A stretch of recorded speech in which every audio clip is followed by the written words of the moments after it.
let's just get started, because I have so much stuff to cram in here. Where do I begin? What I wanted to do was share with you guys a couple things that I've learned over the last 50 years that compacted mean a lot within this life. The biggest question we have, obviously, is life after death, things that we struggle through with in life, but then also what goes on in between. We kind of forget a lot of the stuff that goes on in between. We always assume it's just ghosts and spirits, but yet there's a lot of other things that go on as well. And there's a connection with that also. It's interesting, during a reading, something came out, and it said, there's no such thing as space or time. It is made up by all of you collectively to create this pseudo-reality as a temporary environment, this temporary dimension, housing your frequency in a manifested vessel, this body, capable of producing emotion while interacting with others to share an experience. It's that emotion how we either hate life or we enjoy life. It's what we make of it from that interaction, that expression that we have. It's interesting, over the last 2 years, obviously we all went through a lot with COVID last year. But when I look back, I realize more about mortality, because I've lost 7 friends. Actually just had another person die yesterday. And it's interesting when you have people that you went to college with, you played football with, friends of yours that you bonded with, worked with, and you see them start passing away and you realize, wow, I'm going to pass away one day too, obviously. But when they're gone, you're like, you gotta be kidding me. Some may die certain of cancer. A friend of mine, a police officer, died on a motorcycle, got hit by another car. So it made me start thinking, there's still a lot of things that I've not talked about in my life. It's time that I start talking about it, because I don't know when I'm going to go. I had a feeling last year it was going to be within a year, and I think I passed through that. So it's like, you know what? Forget it. I need to start talking about some of these things. First thing, usually I do this when I speak at the colleges. This is the last thing I talk about. But I want to share something with you right away. Obviously, everybody in this room has lost somebody they know. And you're going to lose somebody you know as time goes on. And then eventually you're going to cross too. So the biggest question is there really life after death? Well, most of us in the paranormal know there is, because we've communicated with ghosts and spirits. But when you have someone close to you, I always thought, wow, am I going to be able to talk to my dad? Well, I spent the time that my dad was alive talking about that, how to do that, how spirit worked. And thank God we did, because that established our connection. The question is what is the connection? What is the message? In 2004, my dad had a stroke and a heart attack, went into the hospital. So he became semi-paralyzed. And for that period of time, he was cared for at a center, and he slowly deteriorated, got worse, worse, and worse. Doctor says he'll only be about 6 months. He lived for 5 years.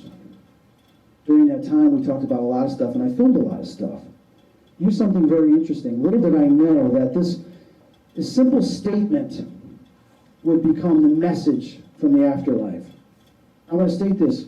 Well, let me just play this video real quick and explain it to you. Dad, I love you. I love you. I love you more.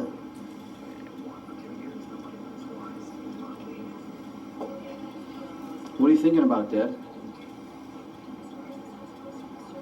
Dad, what are you thinking about?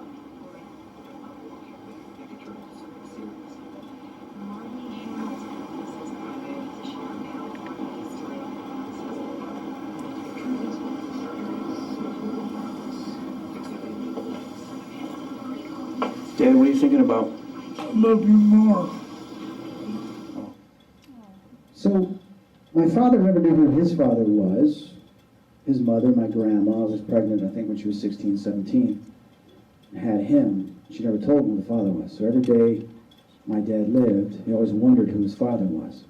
So my dad used to say that all the time, I love you, and especially after the stroke and heart attack. He'd say it all the time on the phone and whenever I was present, because I said, Dad, why do you say it so much? I already know. It's like, son, I never had a chance for my father to tell me that, and for me to tell my father that. So you never know the last time you're going to see me. I said, okay, so we played a game all the time. We'd say it first, we'd say it last.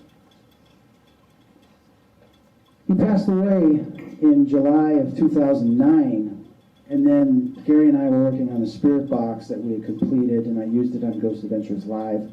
October 2009.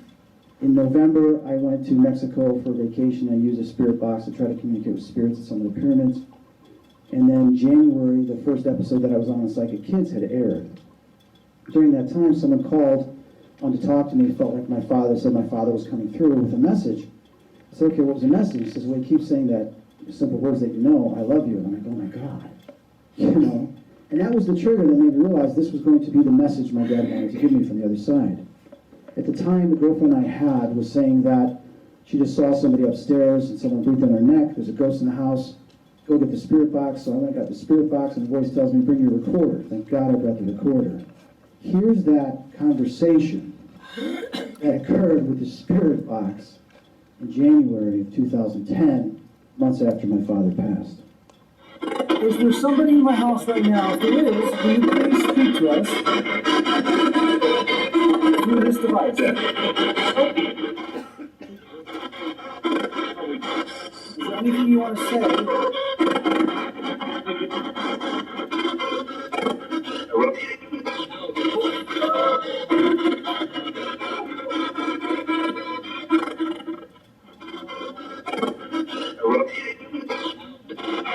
Do you miss anything that you've gone out there?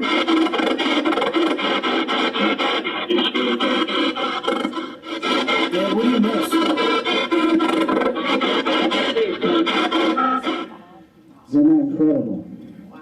And there was more to it. This went on for 3 minutes. And I was just like, oh my God, you know, because I didn't feel I needed to talk to him because I saw him the day he died. His ghost appeared to me at the hospital. And some dramatic things happened throughout that week. So I was like, you know, I'm good. But this was incredible, but it didn't stop there. The girlfriend said to me, oh my God, this is January, November, you're doing the spirit box. Did you listen to any of the audio from November when we were in Mexico? Because this guy was telling me, your dad's been trying to get through you to tell you I love you. So I went and listened to that audio from November 22nd, 2009. And it had been sitting there in my audio files from the spirit box session.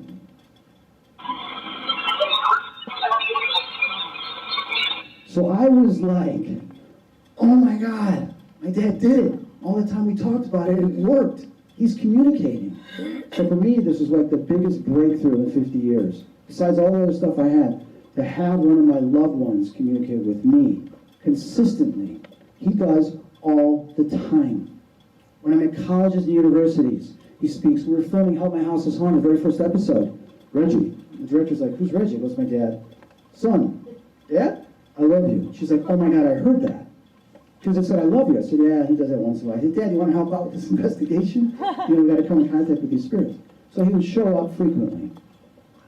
At one of the colleges, the very last recorded session on an EVP recorder, I'm telling the spirits, all right, you got to leave. You can't stay around all these students. Thanks for talking to us all night. And when I play it back for the students, like I would play it back right here when you guys are sitting here or they'd be around me, I heard something. I said, what do you guys hear? And they're like, oh, because that's part of my lecture. See, if you guys hear the whisper, then I'll play back the extraction that's amplified. Thank you for talking to us. And it's up to you where you want to go. But you cannot follow any of us. This session has ended. You must go back to what you were doing or concentrate on crossing over to the other side with what I told you. Here's it amplified. Came through not only on Spirit Box, but also on a digital recorder. He's come through on my home cameras on the audio, even on a video camera. So it doesn't matter, the technology. I got in a car accident in August of 2009, and then I started having more problems. I had a head injury, I was rear-ended, had a TBI, lost 5 days of memory. I didn't talk a lot about this publicly because I was trying to work. And I went through some really hard times. But the one thing, and I still deal with neck pain and some problems, not as much as I used to. 2012 and 2016 was like the worst. But I had a hard time breathing at night sometimes because my neck position would send a signal to the brain and tell my throat to close. So I'd gasp for air, and I'd wake up gasping for air. A couple of times I left my body, and I looked at my body and said, oh my God, this is what it's like. Holy cow, I'm like, breathe, breathe, breathe. And I'd go, and I'd shoot back into my body. One time, this would have been the end of 2009, beginning 2010, I left my body, and there I was. And there was this guide. It wasn't an angel with wings, but he was, some people would call him an angel. But he was there, but I knew him. I said, oh, all right, let's go. I go, let's go in. He's like, well, wait. You can't tell me I can't go back. Now, I've studied a lot of near-death experiences and stuff for many years, so I know how it works, but I also know free will. We have free will as a spirit. And I said, you can't tell me I got to go back, because I know all these people that had near-death and they got to go back. He's like, well, you really kind of have to go back. I go, no, I want to go home. Come on, let me in. He says, well, it is up to you. He's like, can I show you something? I'm a Taurus, I'm stubborn, so I cross my arms like, there's nothing you can show me that's going to change my mind. And he says, just look to the left. I said, fine, I'll look to the left. So I look to the left, and I see thousands of people. And I'm like, I look back at him, and they're all looking at us, and I'm like kind of freaked out because they're all looking at us, and I don't recognize any of them. I go, who are all these people? Oh, I'm so glad you asked. I'm like, oh, great, I just walked into it. He says, those are all the people you haven't met yet.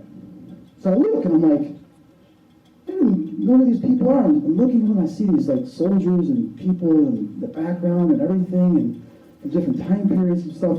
You gotta be kidding me, I don't know. He's like, look again, I look again, and boom, flash from everybody. Every single interaction that has not happened yet, that is necessary when I go back. And I looked at him and said, oh my God, it's not about me wanting just to go into heaven. It's about all of them. He said, exactly. I said, send me back right now. I was so selfish. Oh, I'm gonna get emotional. So I came back. I remember waking up and I was like, you gotta be kidding me. Oh, maybe that was just a dream. Maybe it was just a dream. It wasn't a dream. This is what I call the bridge. I was on this bridge. And when I came back, I didn't fully realize till years later of what it was. But along the way, I kept getting these signs and these messages. I was at NACA convention, National Association of College Activities, because I speak for GP Entertainment. This guy, John Battaglia, was sitting and said, hey, and this was in 2010. This was like in March or April. He's like, do you know much about dreams? I go, yeah, I do. And he's like, well, listen, I keep having this dream, and I got to ask you. Now, he's a motivational speaker. He's saying, there's something that misses in my motivation when I talk to people. I can't figure out what it is, but it's missing. He says, but I keep having this dream, and I'm supposed to get the answer. I go, well, what's the dream? I don't know.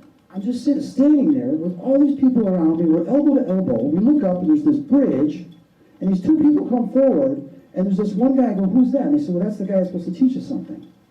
And he looks at me, he's like, you're the guy! And I look at him, I go, oh my God. So we stand up, we hug each other, I start bawling. Because I'm like, I know you, but we haven't met physically.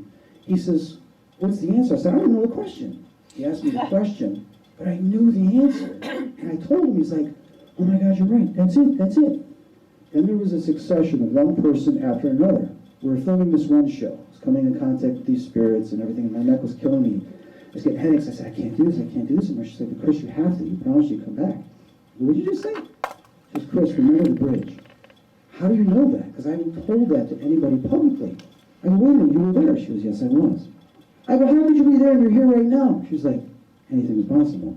And then she started to walk away, and I go, wait a minute, come here. And then she didn't remember anything of what we just said. I said, all right, I'm going crazy. A doctor and I started working on this project, where doctors are coming forward to tell their stories of the unexplained. He says, you know what, we can create a bridge. I go, what'd you just say? So this just kept coming up. The most impactful thing when I realized what this all meant was when I came in contact with the soldiers and the miners.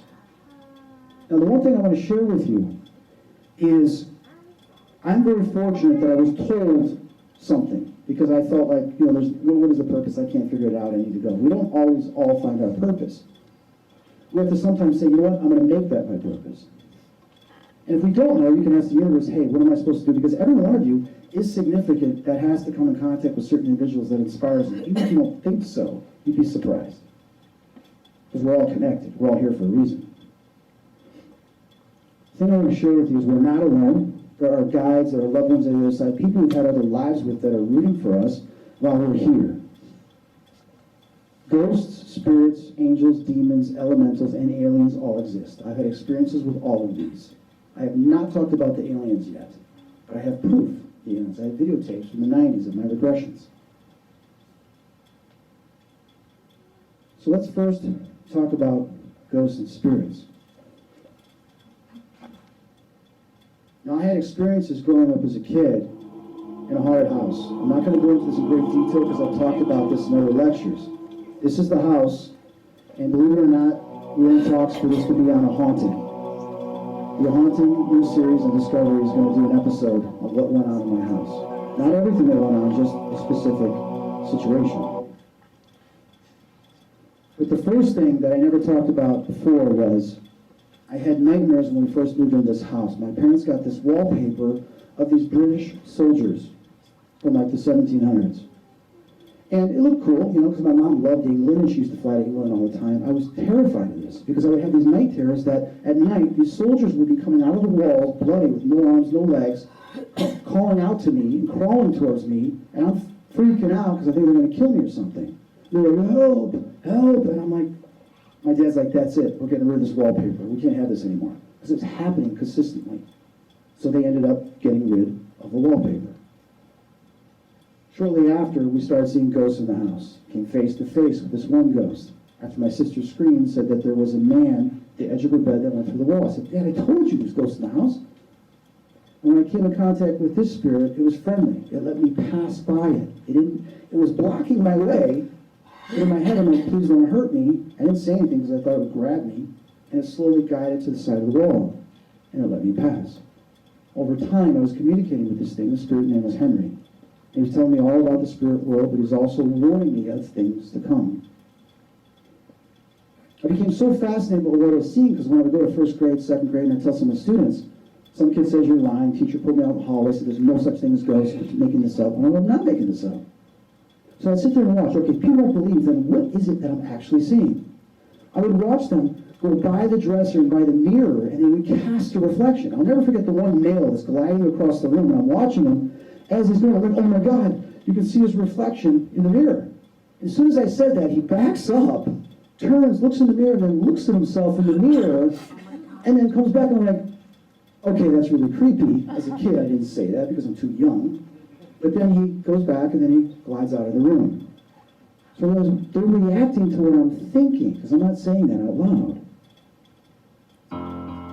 One day, my dad gets up, goes to the bathroom. I go, Dad, where are you going? He said, go to the bathroom. Because I would always sleep in the room because I was terrified when I was seeing these things. And all of a sudden, this mist comes out of the closet and starts walking behind my dad, making fun of him. And I started laughing, going, oh, this is a poltergeist. Because I started going to the library, reading about these spirits, trying to get to know what they were. And it shoots back into the closet. I'm like, all right, my dad's over there, I'm here, where'd that thing go? Suddenly it comes out of the wall, the ceiling, slowly drifts down, and it slowly turns in to this face. Now I'm looking at this spiritual form that's like a mist, but then this male face, and it's looking at me like, hey, this kid can see me. And all of a sudden it shoots to the side of the bed and fully manifests into this apparition. Now please note, all these drawings, I drew these to illustrate what I saw. Now if you look closely, I'm no longer in bed. I have sprinted towards my dad because of this darn thing. Here's what really was significant. My dad later told me that he saw this thing too. He said, son, there's no such thing as ghosts. I said, Dad, but did you see them? What is that? He says, they're just people. Wait a minute, you're telling me they're just people? I was like, yeah. Why didn't you ever see anything? He was like, they didn't bother me, they bothered you. You're the one that put all your attention on it. I said, Dad, but you told me at times to like face them and ignore them. He said, of course. I had to work, I had to put food on the table. You know, I had to get some sleep. If I spent all night trying to figure this out, I would never get sleep. He goes, you're the one that had the problem. I tried to get you into comic books and beer cans and everything else. He goes, you did, but you kept talking about this stuff. So, what was interesting is he pulled me down the hallway. He says, tell it you're not afraid. So as I'm looking at this thing, and my dad is pushing me, you know, I'm going on the carpet. I said, my dad told me to tell you I'm not afraid. And this thing slowly drifted up, draped its shoulders down, and just floated away. I'm like, oh, it worked. So at a young age, I began to realize that fear, you have to face your own fear. If you embrace the fear and you get all scared, then they can manipulate you. It's power. But when you stand up to them, they will go away. In most cases, not all cases. So because of this, I have friends that aren't believing me, neighbors are believing me, or some aren't. And I'm like, gosh darn it, why won't people believe me? And then in 1976, There's this documentary that comes on Amazing World Psychic Phenomena, Raymond Burr. They have these scientists that are doing EVP recordings with reel-to-reel and capturing these voices. I'm like, oh, Mom, Dad, you gotta get a recorder so I can record this stuff. My dad comes home with a reel-to-reel player, capture my first EVP, touches me. Then I get a big boom box that we had back in those days, with a cassette tape in it. When I went to my parents, my grandfather and my great-grandma's grave in Canada, because I used to go to Canada every summer, I brought it with. I said, I want to record at the graveyard just like these scientists did. Here's the actual recording that I still have. Supernatural spirits, waiting for capture.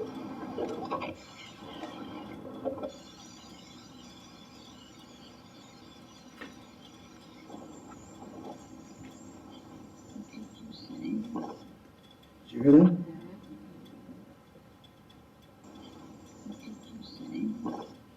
Isn't that crazy?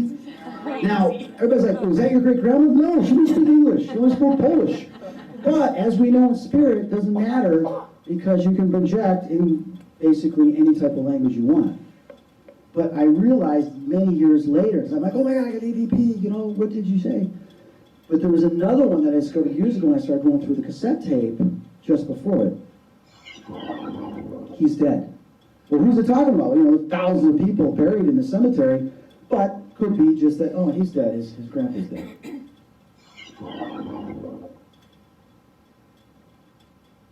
So what's interesting is, my friends at school, I got in the 3rd grade, 4th grade, just kind of teased me, but they're like, we want to sleep over, we want to have experience. So I started having friends sleep over, and some of them had experiences. One night, my friend Blue and Brian, that's Blue, that's Brian, that's me, and Blue, his parents were into Woodstock and stuff, you know, when they were younger, so blue, red, you know, you can figure that out. So, and that's true. He's actually going to be on a haunting. They're going to interview him about this. He wakes us up, and there's this female ghost coming down the hill. At first he thought it was like a plastic bag, glowing or something. And then it took the shape and form, came to the window, and completely vanished. This was their first encounter with a ghost at my house. One of a few. So for me, it was like, oh my God, my best friends had an experience? Yes! And then we became like ghost hunters. We're going around the house with flashlights, trying to talk to them, everything. It was interesting, too. This is how I learned about telepathy and started learning about ESP. Now, I had dreams that came true, but I never knew about thought projection and how we can read each other's minds. But my mom actually taught me the term.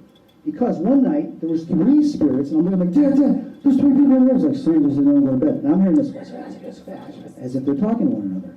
So I'm watching them. There's 2 male, 1 female. The female starts to glide away. I'm like, God, I wonder if they can see me like I can see them. All of a sudden, she turns and she waves. And as she waved at me, I'm like, oh, I put the sheets up. I'm like, hi. And I'm like, oh my God, how'd you know? And I put it down. My mom comes home. She was a flight attendant, TWA. I said, Mom, one of the girls waved at me. She was, well, why are they waving? I don't know. She goes, what were you doing? I said, well, I was just thinking, could it see me? She said, oh my God, they can read your mind.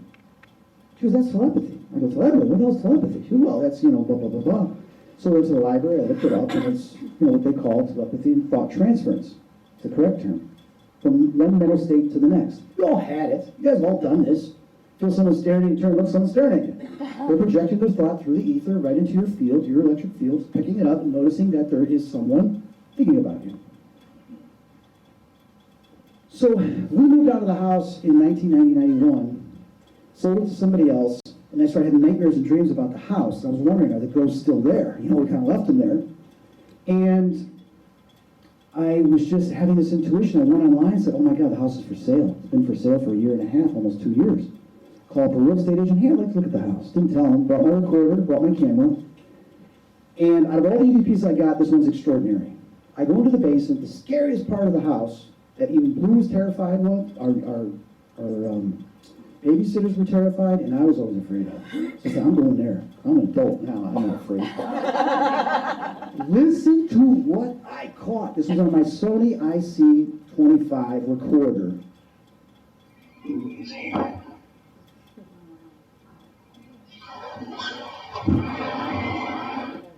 Not 1, not 2, but so many. I remember driving home. Mom, she's like, what, are they still there? Are they still there? Remember all the time we were doing the Ouija board? She goes, yeah, they never left. There are so many there.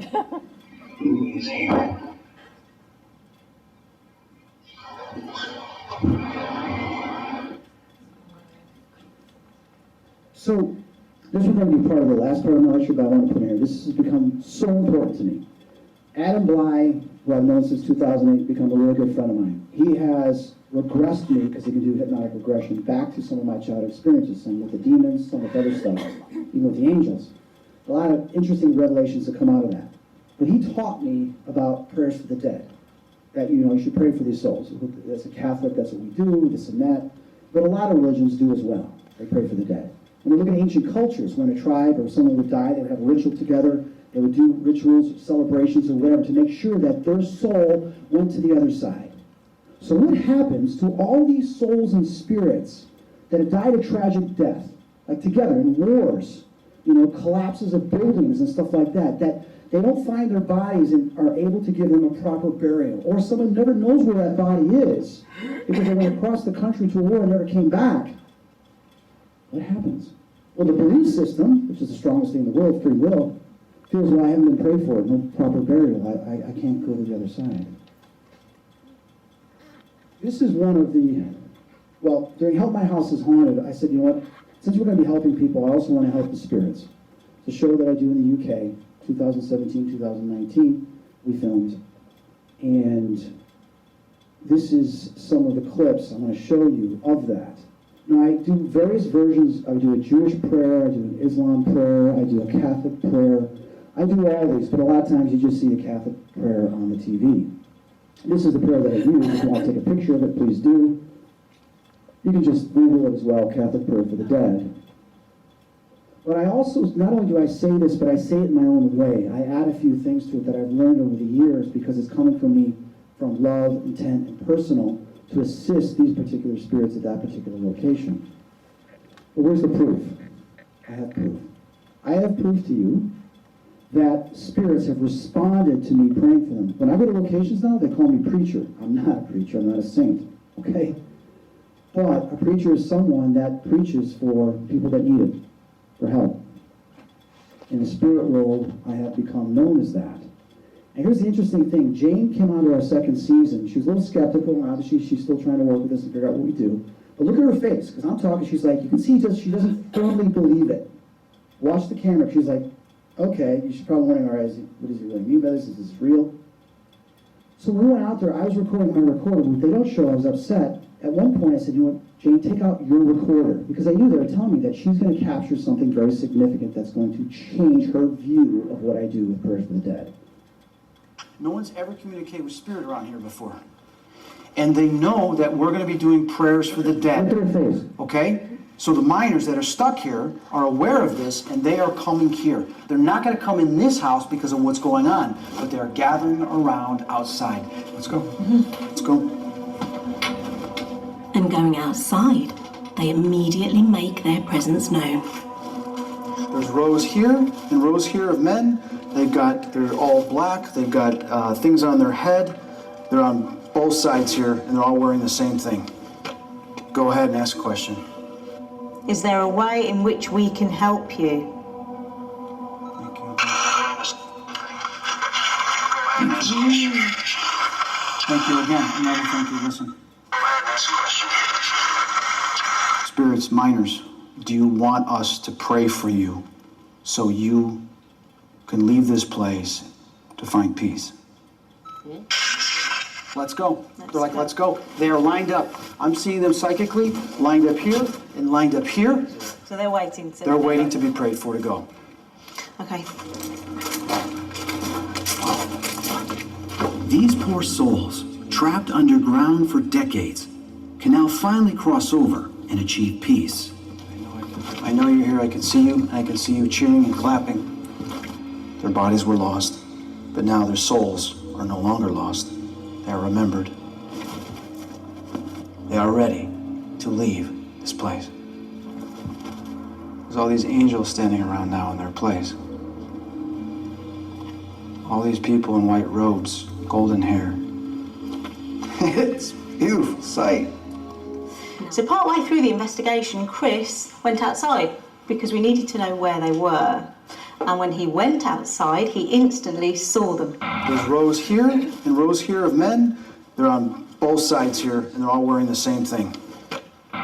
So we knew that at the end of the investigation, when we were thinking about cleansing the house, that we also had to go outside as well. With that in mind, listen to this next recording. This is immediately before Chris starts the prayers. So we do this prayer for you. God our Father. Wow. God our Father. It's a cheer. Cheering. Yeah. It sounds like a crowd cheering. So we do this prayer for you. That's crazy. So that was quite amazing. Definitely. It's very, very rare to capture something like that. And the sound of it, it's like it's travelling on the air. It sort of fades in and fades out. So we were quite amazed. Collective consciousness, his souls all saying, Yeah, we've been heard. Yeah. 200 miners had died in a collapse just over almost 100 years ago, right there in that area. When we were investigating the house, Spirit Box, and I kept feeling these people outside, they were outside hoping that we would acknowledge them and assist them. Here's the recording. So we do this prayer for you. God our Father. Hear that? Imagine being trapped for 100 years, not able to go anywhere at the frequency vibration you're at because no one's prayed for you. Yet someone comes and now you're finally going home.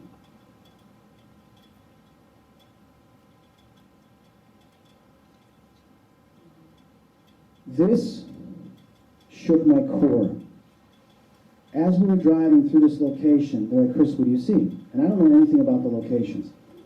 And I started seeing all these Vikings and soldiers coming out from, they're all dirty with beards and swords and armor. And I'm like, who the hell are these? Because we're going inside of this big mansion. And I see the one soldier go, is it him? I don't know. He said, gather the men. I gather the men. What are you guys talking about? Are you the one that's going to pray for us? I said, oh my God. I said, I'll try, yeah. So we do the investigation in the house to talk to the spirits there, and I'm getting in a big fight with the director. I said, I have to go out for these soldiers. He says, well, that's not part of. I said, no, it is part. That's why I'm here. So we went outside, and I started saying, soldiers, can you give us a sign? Can you show us something? This mist was caught on the camera, but look at these things here, which is really interesting. I can't say 100% it's paranormal, but I found this very interesting how we see what looks like some figures. Better yet, I take out the recorder and I capture this. I talked to Bill Chappell about this, Gary Galka. In the paranormal field, this is so significant, and I'll analyze this for you.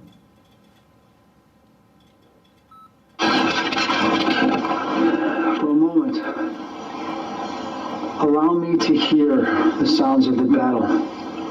Allow me to hear your memories. Take us back to that day when there was the yells and the screams and the fighting. Allow us to hear it.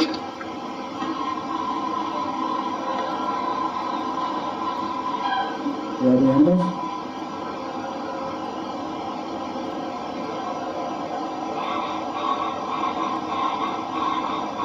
All of a sudden, we're hearing animals all over the place. And you hear this faint, roar, trying to figure out what that is.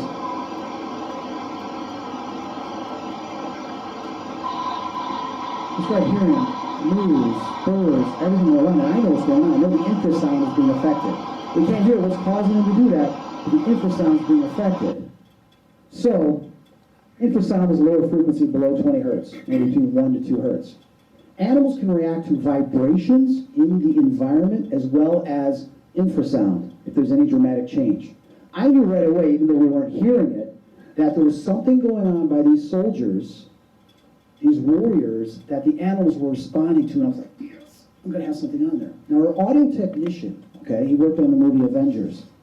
When I analyzed the audio and I heard this, I said, oh, you got to come hear this. He's like, oh my God.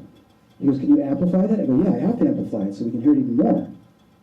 Here's the amplification.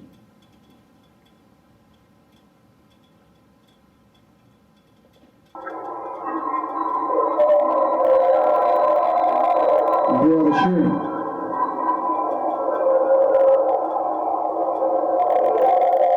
Yeah. Now this is thousands of men saying, they found us. Yay!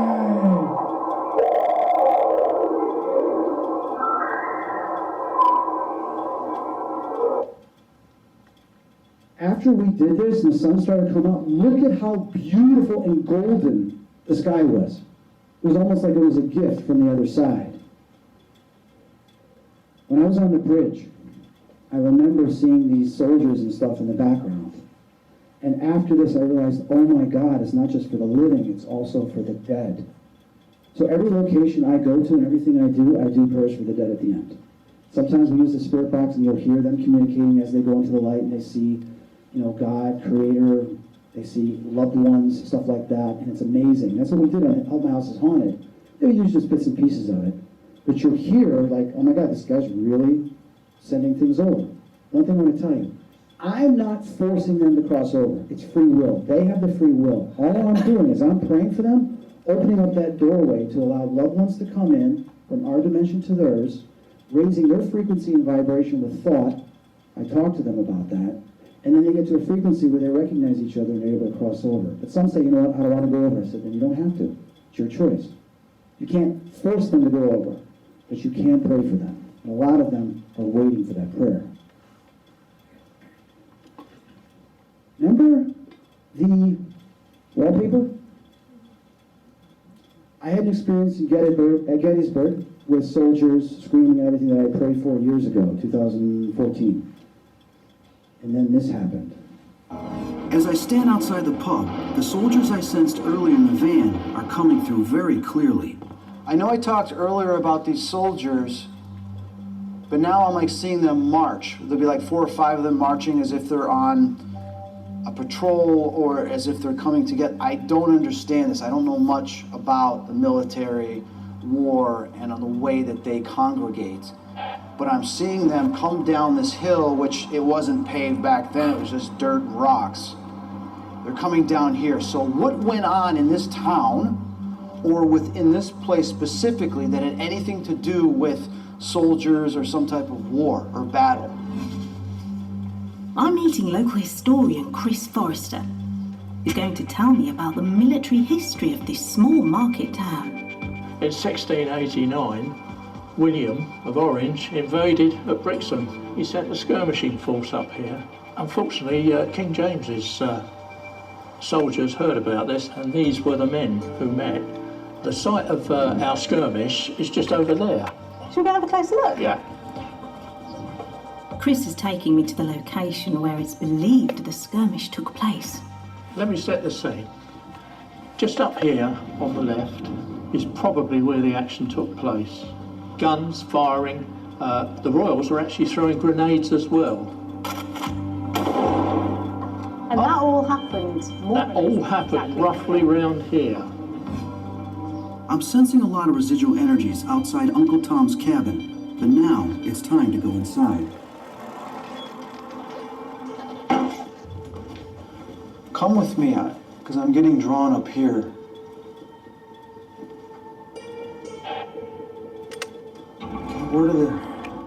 What about the soldiers, though?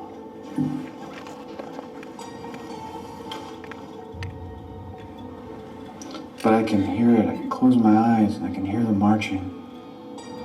You hear the boots and you hear the clanking of the chunk, chunk, chunk, chunk, chunk, because they're all marching together, and you hear the bayonets and you hear the artillery, and you hear somebody yell, halt. So if they were to do that, I don't know if they did that during World War II or World War I, it might have been before that. Way before that. The question is, what battle? Who? Why? I'm finding out about the Wincanton skirmish of 1689 from local historian Chris Forrester. This is the eastern end of the town. 23 men just wiped out. Somewhere up here, there was a grave dug, and these men were unceremoniously tipped into it. They're probably still here. So the building then that we're investigating, it's right next to where you're telling me all of this happened and potentially all of these bodies are buried. Absolutely. How awful. With spirit... Unceremoniously, meaning that they were not given prayers a proper burial. Jane and I went out there later that night and said, I have to try to communicate with the soldiers. And this is what I captured in my audio.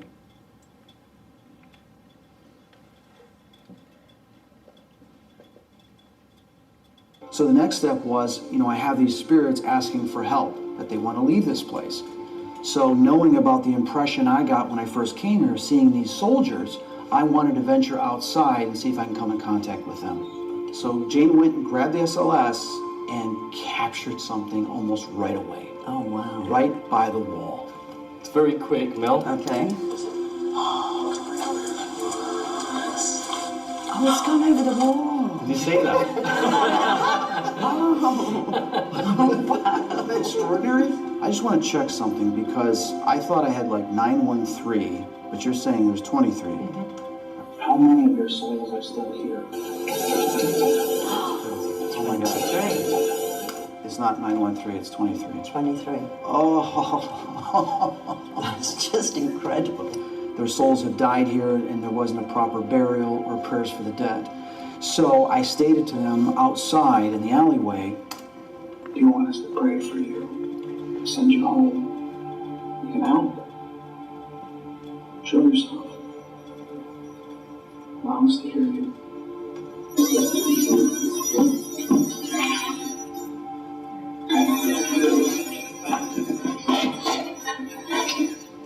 you hear the marching and they say passing through and they say that's it for Fleming. I'll also jump in there because I didn't know that. During the Glorious Revolution, the way that soldiers identified who they were fighting for, they would say, we're for King James, we're for King William. So at this point, they're for you. Oh my God, I didn't even know that either. Now that makes sense. Isn't she amazing? It's The stuff she knows. What was wild was I had heard and seen this marching, and then we captured it on the recorder. So they had marched to come forward that they're ready to go home. We're here for you because you're going to send us home with prayer. And that's become my mission, the bridge, why I came back, to do that. Is every location to try to help some of these souls that need help. But there's the dark side too, and I won't go into this too long because I've only got about another 20 minutes or so, 15. And this is going to be covered in the series of Haunting. I don't want to talk about elementals. But briefly, I'll just show you this. Because of what was going on in the house, my mom got a Ouija board with the ghosts. We started communicating with them. And it was remarkable. I learned so much. Not about my own abilities. They would tell me how to meditate, and I shot myself out of my body, scared the hell out of me, came back. And we had things levitate. Everybody that was at our house had stuff happen. But the problem is that, back then we didn't know that you open stuff up, and if you give permission for anything to come through, you get tricked. We got tricked. We let some stuff in. First appearance was, I was reading a comic book in bed, and the sitter we had said, you gotta go to bed. I said, I just want to finish this comic book. Remember, I told you my dad was trying to get me stop thinking about these ghosts and start reading comics. So all of a sudden I see a corner of my eye, I see these faces come through the wall. I look up, they're looking right at me. I'd never seen anything like this before. And all of a sudden, the closet door swings open, this big black mask comes through. Like the most evil thing I had felt up until that point. I thought it was the devil, because it felt the fear that was coming from this thing and the evil. I felt that if this thing grabbed me, I would go into this darkness and never be seen again. So I raced into my parents' room, and the sitter that was there, she turns around. She's like, Lord of Jesus! And she sees this thing coming through the doorway after me.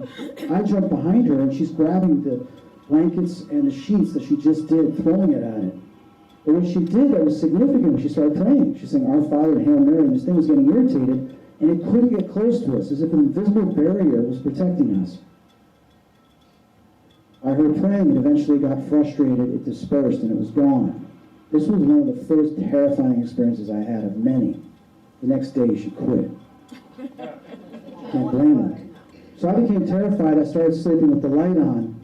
But the thing was, which I know now, I have discernment of spirit. I can detect whether it's good or bad or whether the spirit's present. And it's just being very sensitive to electromagnetic field, but there's also spiritual elements that are involved. So I would know, oh my God, they're coming tonight, they're here. And I would wake up and I would look out because I knew something was coming. Things were changing in the environment. I saw this creature walk across the hallway into my sister's room. And I was just terrified. I felt if I even breathed that this thing would come in and kill me. Many other things happened. My dad had an experience, the city's had experience, my friends and stuff remember me talking about these creatures.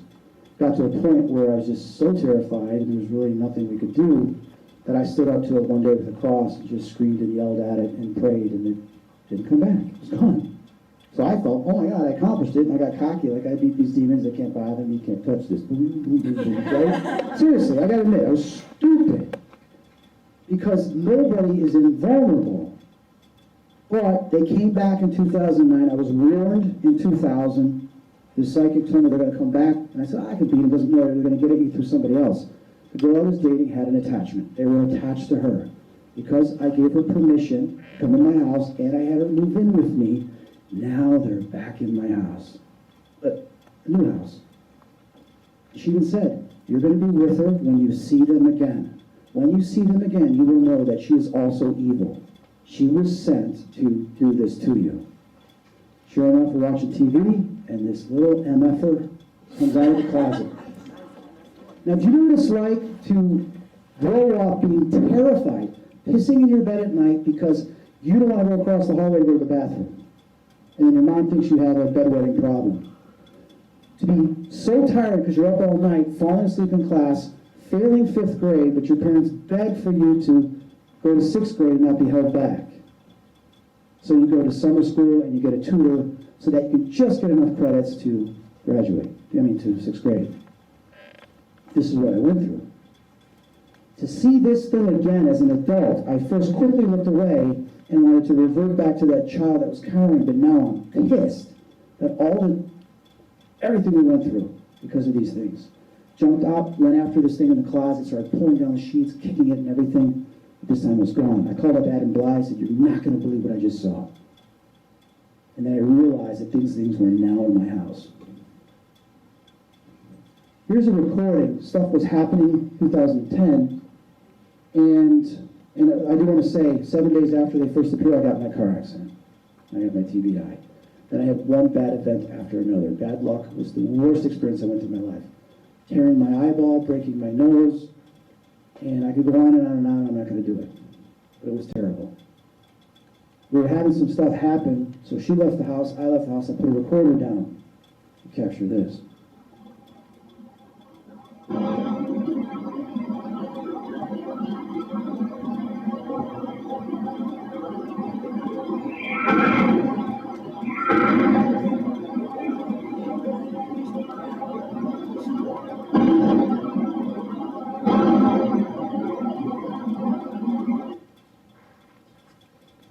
You guys heard the shrieking, right? This thing was mad. It was in the house, banging that stuff.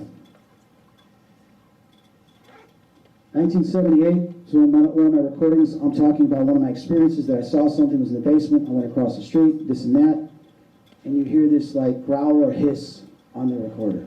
I was in the house and the hearing got this fast. And then we went downstairs to check it out, and downstairs was a mess. Things never called back. Then we ran outside to the park, and we check it out, and downstairs was a mess. Things never called back. Graceland. These things hate me, and I get them a lot. Even in the UK, they say, we hate you, I hate you. Here is when I was doing Dead Famous at Graceland Gates. We're outside in the street.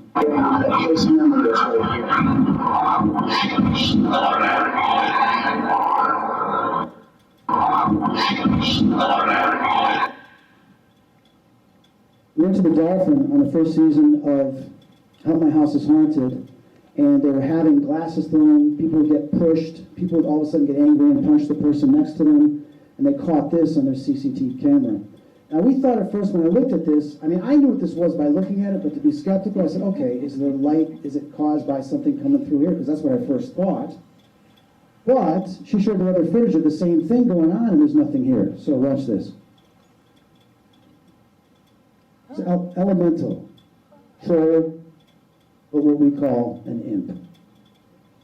But a different variation of the imps that I came in contact with in my home.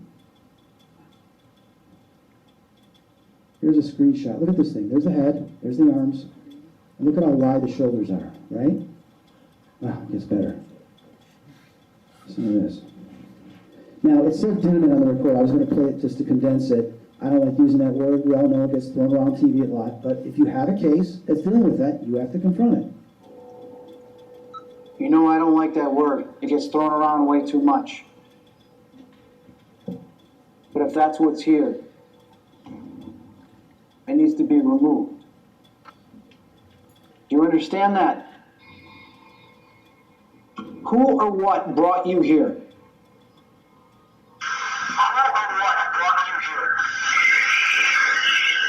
Oh, the Ouija. Jesus. The Ouija. Oh, did you hear that? Oh, God, you were right. The question is who and what is doing that? Negative entities or even demons will find out what our weaknesses are, and then we'll press on that when we're there. And then it said imps on the recorder, and I hate even bringing them up, but we have to because it's telling us they're here. This is an infestation that's going on, and this is what does it. Nothing's closed, nothing's shut down. It gets me angry because I know what it can do to people. These imps are small demons about 2 to 3 feet tall. A higher powered demon, such as a Lord demon, will send them in kind of like an infestation. They're sent in to start messing with the home, causing oppression, objects to move, people to be attacked. What's the matter? What happened? Oh, it's just, someone saying, what's going on? What, down here? I'm really sorry. So I went in there. They had 16 Ouija boards in there. They had ghost hunts going there and do the Ouija board. You guys are just letting them come through. So I did prayers, shut down some of the portals, and did blessings. We then drove to our next location. We didn't get there till like 11 o'clock at night. 2 in the morning, I shoot out of my bed because this thing is on the corner of my bed. It came out of this little black mass as if a black portal opened up here. It crawled out of it, and now it had its feet on the bed. I shot up, and I went after this thing. You don't have permission to be in here. And it shot back through it and took off. What's interesting is this thing is different. It's an imp, I know that, but it's a different variation. I didn't know that. I thought they'd all look the same. But it makes sense when you have varying species. This thing is more like a toad-like. It had like these bumps all over its body. It was gray, very bulky, like hulkish. The ones that I grew up with were very thin, more reptilian, beige, green color. But this thing was more bulkier. And I realized, wow, there are different species, versions of these imps. The one thing, their secret is they want to know what your fear is. I trained the crew, everybody, you cannot have any fear. If you got a fear, you got to get over it. They're going to figure out what it is and try to use that against you. And they know when I walk in, I don't have any fear. They tried with the spiders and everything, and yes, I'm terrified of that, and they've done it. It's affected me. I'm overcoming that.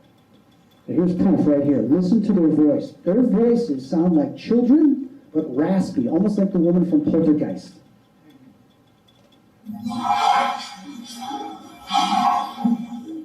That is an imp.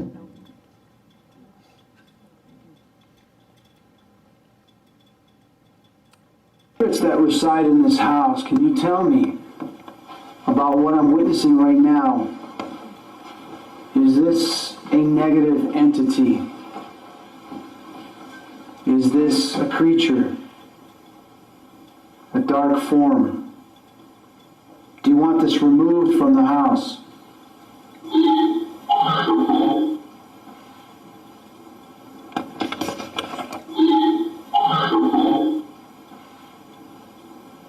This is really faint. I don't know if you can really hear this. I sometimes ask, because the ghosts will tell us, because there can be hauntings where there's imps and ghost spirits. And the ghost spirits hate some of the imps. Well, they hate all the imps. But sometimes these imps are keeping those spirits there and not letting them cross. So I ask the spirits, and I go, hey, I got a feeling there's an imp here. What's here? And they'll usually tell me. You hear that? It's an imp.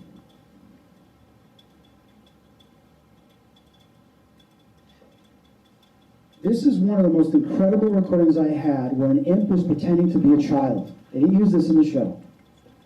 Listen to this conversation. They will sometimes leave and then come back after I leave. You're hiding in here, aren't you? Respond to me. How many of you are in here? I demand you to tell the truth. How many of you were in here? Speak. Is that not crazy? This house, this woman was getting thoughts to go into the shed and kill herself, that infestation. Barry got scratched on his back. We witnessed it. He had equipment in his hand. He started screaming that it was burning. We picked up his shirt and he had these 3 deep scratches. It was an infestation. Angels. I've had experiences with angels. During some experiences in my house, I felt there was stuff all over me. I was telling her to get off me, and I look up and I see this beautiful guardian angel like Michael, in shield, armor, everything. As I'm looking up at him, he's got his sword, and then he goes back up into like the other dimension. Cat Hobo, my mom's cat, all of a sudden, he's 22, became paralyzed. They had to put him to sleep. My mom didn't want to go. I love to be there for pets. I'll even be for anyone, for their pets being put to sleep, I'll be there because I get to see or experience their soul crossing over. So as Hobo's there, on the veterinarian table, he's coming in to inject him. I said, God, please send an angel to be here to receive his spirit and take him home. All of a sudden, boom, I see this angel that is right there in the corner, and I'm looking at my stepdad, I'm looking at the doctor, and they don't see it.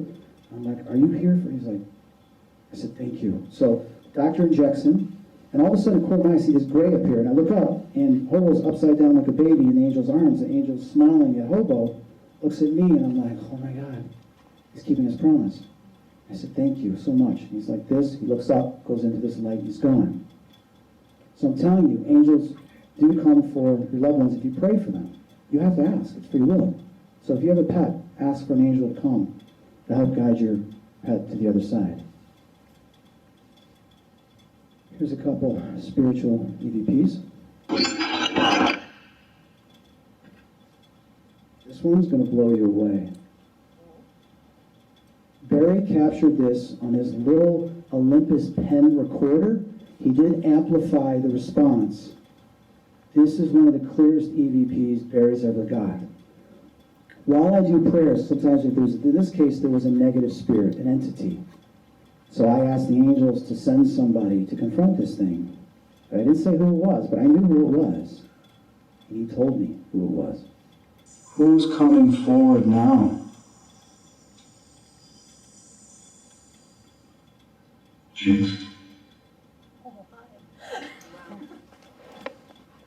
Jesus. Barry, I was in my room, he's analyzing, Chris, you gotta come down here right now. I go, just come down here. Brother, wait till you hear this. He goes, I will never doubt you again. Listen to this. And I just smiled. I said, yeah, I know. He's like, well, we got it on record. I said, I know. They're never going to use it for TV. I don't. How much time I got? 5 minutes? 3? All right. Boom. Elementals. I've had experiences as a child, but never saw anything like this. Grant told me when they went to the UK, his elementals exist. It's a whole new thing. I said, I've always wanted to come in contact with them. We came in contact with them in this one house. Here's some EVPs. And remember, I don't know the names of elementals. In this case, it was a pixie, but I don't know what a pixie is. So I'm like, what is this here? And they say, a wedgie. Well, wedgie, we have the puck wedgie on the East Coast, so that's like a troll, like an elemental. So we have elementals? Listen to this. What is in this house? I'd already told me before I asked the question.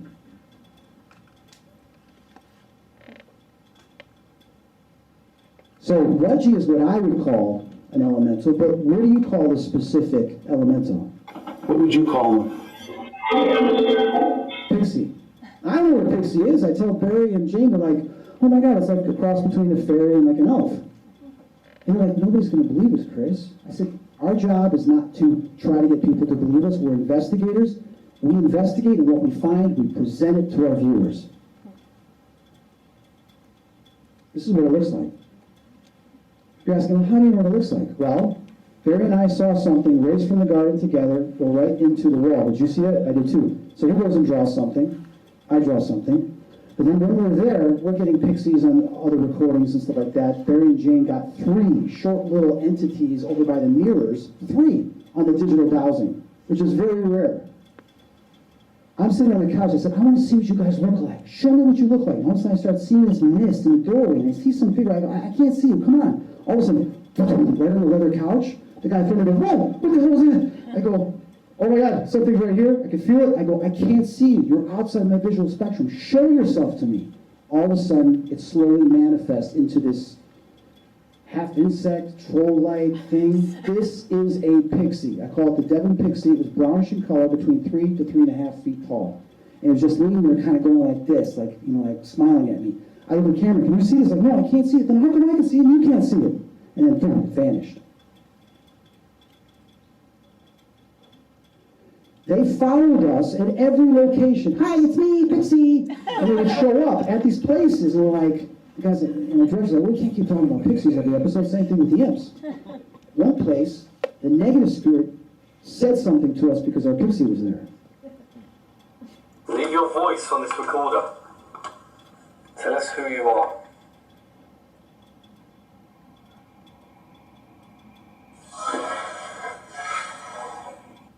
It said, I hate your pixie.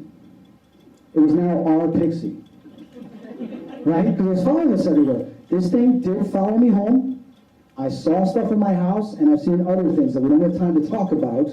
But I'm here to tell you, nature spirits are freaking real. And if you do your research, the Rosicrucians or whatever used to communicate with them all the time and would see them. Many cultures do. But these elementals are real. This will blow you away. So I'm like, so you mean to tell me, elves, gnomes, everything? Listen to this. Are there any elementals outside, such as gnomes? Because you mentioned it in my recording.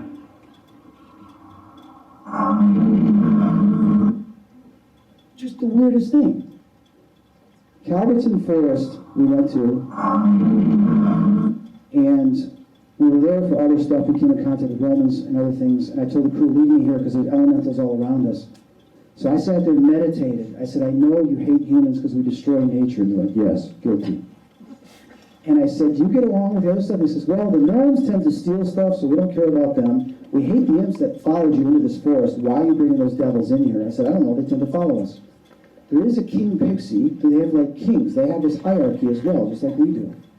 But they are outside our visual spectrum. We can't see them. Remember, we only see 10% electromagnetic field. 80, 90% we do not see.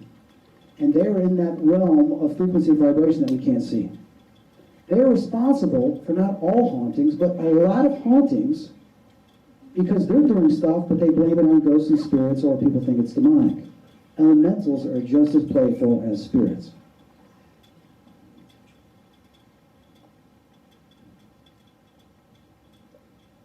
My mom gave this to me on my 40th birthday. Now remember, I didn't know exactly what these things were. I said, Mom, these are all the spirits around the trees and stuff. Some are happy, some are sad. I don't talk about the angry ones, but they're there. I can't see them, but they talk to me. I hear them talking to me in the trees, the grass, and the flowers. I now realize, oh my God, now I've actually seen one. And yet they were trying to communicate with me when I was a little kid. But they were always outside the house, by the trees in the forest. You see them here. This is an actual orb. Way before we knew about orbs I was drawing. This is supposed to laugh. It's a joke.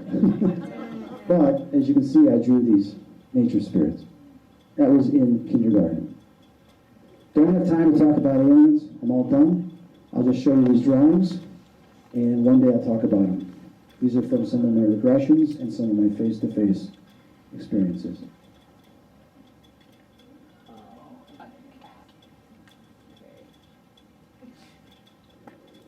Consciousness is a whole nother lecture.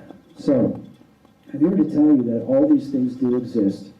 I can say that because I've experienced it. You don't have to believe me. But some of you have had your own unique experiences. You know what I'm talking about is truth. Unfortunately, our military, our government, in certain, levels that they have, they know about all this stuff. And they don't. I've talked to some people in the military, so they keep it from us. So it's people like us to continue to investigate and research this and share that encounter, share that information with you.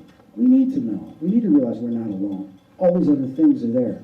We would take much better care of this earth if it was public knowledge. Thank you guys for listening. Thank you. Thank you, Chris. We're gonna take a couple minute break so we get Jason in here. He's next.